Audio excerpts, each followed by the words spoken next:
Shalom, selamat pagi, selamat berjumpa di dalam Renungan Embun Pagi bersama dengan Kota Daud Ministry. Tema renungan kita pada pagi hari ini adalah Jangan Ada Akar Kepahitan. Tema ini saya ambil di dalam kitab Ibrani pasal 12 ayat 15. Demikianlah firman Tuhan. Janganlah supaya jangan ada seorang pun menjauhkan diri dari kasih karunia Allah, agar jangan tumbuh akar yang pahit, yang menimbulkan kerusuhan, dan yang mencemarkan banyak orang.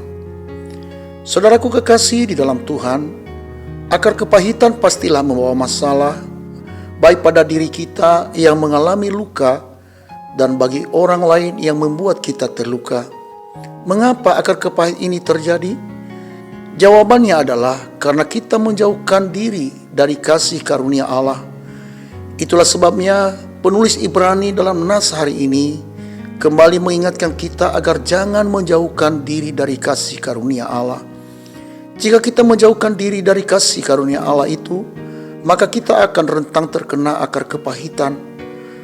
Namun akar kepahitan itu seperti kanker yang akan menggerogoti hati setiap orang yang mengalaminya. Sungguh saudara, bila kita menduga betapa banyaknya orang yang bergumul dengan kepahitan hidup, mungkin saja ada di antara para pendengar yang sedang mengalami kepahitan di dalam hatinya.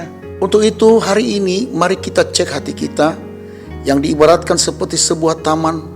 Apa yang saat ini tumbuh di dalam hati kita? Jika kita mempelajari lebih mendalam, maka kita akan menemukan setidaknya ada 4 ciri kepahitan yang ditulis di dalam kitab Ibrani pasal 12 ini. Yang pertama adalah kepahitan dimulai dari bibit yang kecil.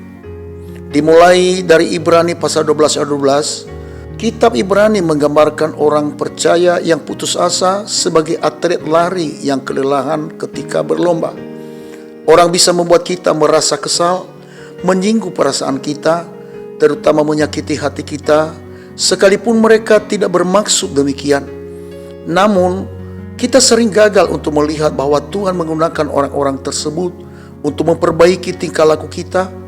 Sebaliknya, kita malah mengizinkan tindakan atau perkataan orang yang menyakitkan menjadi benih kecil kepahitan yang ada dalam hati kita, yang tertanam dan membiarkan tumbuh menjadi besar. Untuk itu dalam kesempatan ini mari kita evaluasi apa yang sedang tumbuh di dalam hati kita sekarang ini.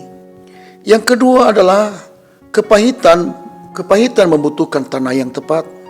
Kalau kita lihat di dalam ayat yang ke-15 tadi mengatakan, jagalah supaya jangan ada seorang pun menjauhkan diri dari kasih karunia Allah, agar jangan tumbuh akar yang pahit, yang menimbulkan kerusuhan, dan yang mencemarkan banyak orang. Kita tidak bisa kehilangan kasih karunia Tuhan, tetapi kita bisa menjauhkan diri dari kasih karunia itu, atau tidak bisa melihat kasih karunia itu. Ketika kamu lupa kasih karunia Tuhan dalam hidupmu, maka kamu tidak akan bisa memberikan kasih karunia kepada orang lain, dan hatimu menjadi lebih rentan terhadap kepahitan. Bahkan sering kita menilai orang-orang yang ada di sekitar kita itu dalam keadaan negatif. Kenapa? Karena kita memiliki kepahitan di dalam kehidupan. Yang ketiga adalah kepahitan mengembangkan akar yang dalam.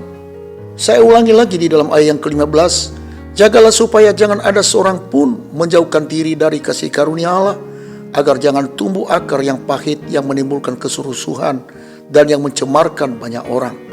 Orang yang membiarkan benih kepahitan tertanam dalam hatinya, maka benih itu akan bertumbuh dan berakar di dalam hati. Walaupun akar itu tidak terlihat, hal ini sangat merusak. Itu akan menghimpit kehidupan rohani dan emosional kita. Itu akan menahan kuasa Tuhan dan menghalangi Allah bekerja di dalam hidup kita. Itu karena kebencian dan kekudusan tidak bisa berada dalam satu tempat secara bersamaan. Karena kita tidak bisa melihat kasih karunia Allah itu di dalam hati yang tidak suci. Sebab firman Tuhan yang berkata, berbahagialah orang yang suci hatinya, karena mereka dapat melihat Allah. Hal yang keempat adalah kepahitan akan menghasilkan buah yang buruk. Ketika benih kepahitan ini berakar dan bertumbuh menjadi pohon dan menghasilkan buah, kepahitan itu tumbuh bercabang ke dua arah yang berbeda, ke arah diri kita dan membuat menjadi bermasalah, dan kepada orang lain yang membuat mereka tercemar. Bahkan hal itu bisa merusak hubungan kita dengan Tuhan. Firman Tuhan berkata dalam 1 Yohanes pasal 4 ayat 20, Jikalau seorang berkata, "Aku mengasihi Allah," dan ia membenci saudaranya, maka ia adalah pendusta, karena barang siapa tidak mengasihi saudaranya yang dilihatnya, tidak mungkin mengasihi Allah yang tidak dilihatnya. Saudaraku kekasih dalam Tuhan, kita yakin bahwa ada sesuatu di masa lalu yang membuat kita merasa kepahitan. Tapi jangan biarkan rasa sakit itu mengakar di dalam hati saya dan saudara dan tumbuh dalam diri kita.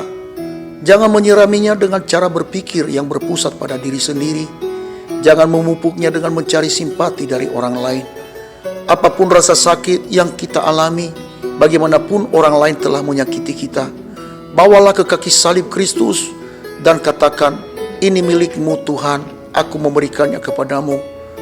Menurutmu, apakah yang Tuhan dapat mengangkat semua kepahitan yang kamu rasakan dan membuat menjadi orang yang lebih baik? Alih-alih membiarkan benih itu berakar dan bertumbuh, biarkan kepahitan tersebut mati oleh kasih Allah yang tidak ada habisnya. Saudara, ingatlah apa yang dikatakan dalam kitab Efesus pasal 3 ayat 17. Sehingga oleh imanmu Kristus diam di dalam hatimu dan kamu berakar serta berdasar di dalam kasih. Dan juga di dalam kitab Kolose pasal yang kedua ayat 6 sampai dengan ayat yang ke-7. Kamu telah menerima Kristus Yesus Tuhan kita, karena itu hendaklah hidupmu tetap di dalam Dia.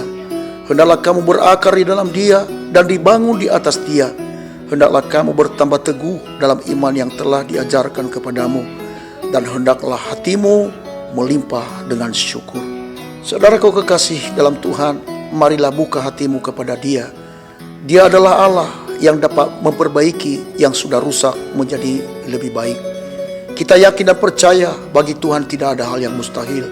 Bila kita meresponi panggilan Tuhan, bila kita membuka hati bagi Dia, yakinlah bahwa hidup kita akan berubah dari pahit menjadi lebih baik. Saya Pendeta Zaluhu di sini. Saya ucapkan selamat pagi, selamat beraktivitas. Tuhan Yesus memberkati kita sekalian. Shalom, Maranatha.